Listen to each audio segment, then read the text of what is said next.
E office में राजभाषा हिंदी का कार्यान्वयन। हिंदी के कार्यान्वयन में हमेशा कुछ ना कुछ चुनौतियों का सामना करना पड़ा है। जब भारत में कंप्यूटर का युग प्रारंभ हुआ, तब बहुत से लोगों ने यह धारणा बना ली थी कि कंप्यूटर केवल अंग्रेजी भाषा को ही समझता है और हिंदी को नहीं। लेकिन समय के साथ इस समस्या का समाधान खोजा गया और आज हम हिंदी ही नहीं बल्कि लगभग सभी भारतीय भाषाओं में कंप्यूटर पर सुचारू रूप से कार्य कर सकते हैं। इस बाधा को पार करते ही एक नई चुनौती हमारे सामने आई, ई ऑफिस प्रणाली। प्रारंभ में ई ऑफिस में हिंदी में नोटिंग और पत्राचार का प्रतिशत बहुत कम था, जिससे सभी हिंदी प्रेमियों को निराशा हुई। परंतु धीरे धीरे तकनीकी सुधार और नीतिगत प्रयासों के कारण ई ऑफिस में भी हिंदी का उपयोग सहज होता गया। आज स्थिति यह है कि हिंदी का कार्यान्वयन पूर्व की तुलना में कहीं अधिक सरल, सुलभ और व्यवस्थित हो गया है। दोहराना चाहता हूं, आज स्थिति यह है कि हिंदी का कार्यान्वयन पूर्व की तुलना में कहीं अधिक सरल, सुलभ और व्यवस्थित हो गया है। जहां पहले मैनुअल प्रणाली में रिपोर्ट बनाना कठिन होता था, वहीं अब रिपोर्ट स्वचालित रूप से उपलब्ध होती है। इससे यह स्पष्ट रूप से पता लगाया जा सकता है कि कौन कौन कर्मचारी हिंदी में कार्य कर रहे हैं और कौन नहीं। इस समीक्षा के आधार पर संबंधित कर्मचारियों को प्रशिक्षण, मार्गदर्शन और प्रोत्साहन प्रदान किया जा सकता है, जिससे हिंदी कार्यान्वयन को और अधिक गति मिलती है।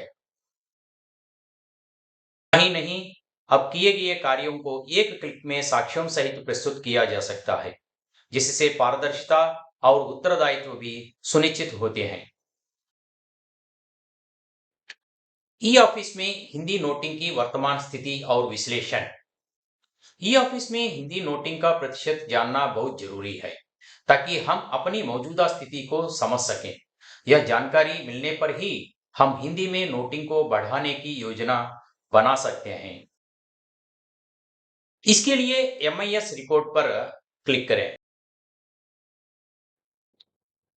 राजभाषा टैब पर क्लिक कीजिए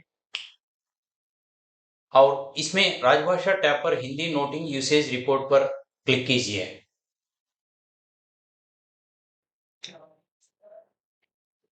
तीन मुख्य बातें चुनिए। दिनांक की सीमा चुनिए। प्रतिशत मानदंड भाषा के लिए यह मानदंड चुनिए। संबंधित कार्यालय जिस ऑफिस की रिपोर्ट चाहिए उसे चुनिए। इन विकल्पों के आधार पर आपको एक समेकित रिपोर्ट मिलेगी। इस पर क्लिक करने पर आपको अनुभागवार रिपोर्ट दिखेगी। किसी भी अनुभाग पर क्लिक करके आप यह देख सकते हैं कि किस कर्मचारी ने कितने प्रतिशत काम हिंदी में किया है। यह रिपोर्ट विश्लेषण के साथ साथ प्रशिक्षण और प्रोत्साहन की दिशा तय करने में भी मदद करती है। अब हम सीखेंगे कि ई ऑफिस में हिंदी नोटिंग को कैसे बढ़ाया जा सकता है। नोटिंग बढ़ाने के लिए मुख्यतः तीन विकल्प उपलब्ध हैं: voice typing, quick noting, translate सेवा।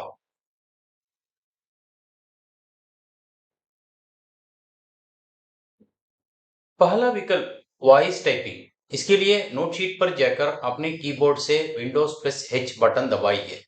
इसके बाद हिंदी भाषा का चयन कीजिए और माइक्रोफोन के माध्यम से डिक्टेशन देना शुरू करें।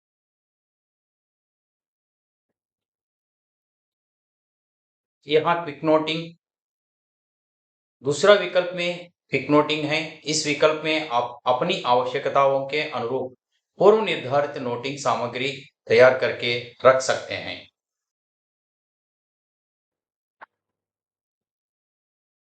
आप अधिकतम 1000 शब्दों तक के नोटिंग सांचे यहाँ सेव कर सकते हैं, जिन्हें एक क्लिक में तुरंत प्रयोग किया जा सकता है।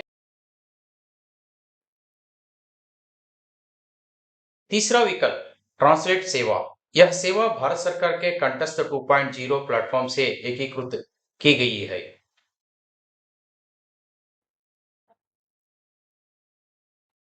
इसके माध्यम से आप किसी भी पाठ का तत्काल अनुवाद कर सकते हैं। आप चाहे तो फाइल अपलोड करके अनुवाद प्राप्त कर सकते हैं या वॉइस टाइपिंग के माध्यम से भी अपनी सामग्री का हिंदी में अनुवाद की सुविधा ले सकते हैं। फिलहाल के लिए यह सुविधा सक्रिय नहीं है।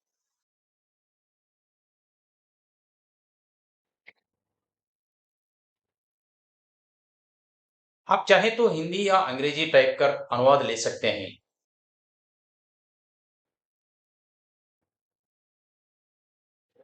आप चाहे तो नोट शीट पर हिंदी या अंग्रेजी भाषा में टाइप कर यहाँ से भी अनुवाद की सुविधा ले सकते हैं।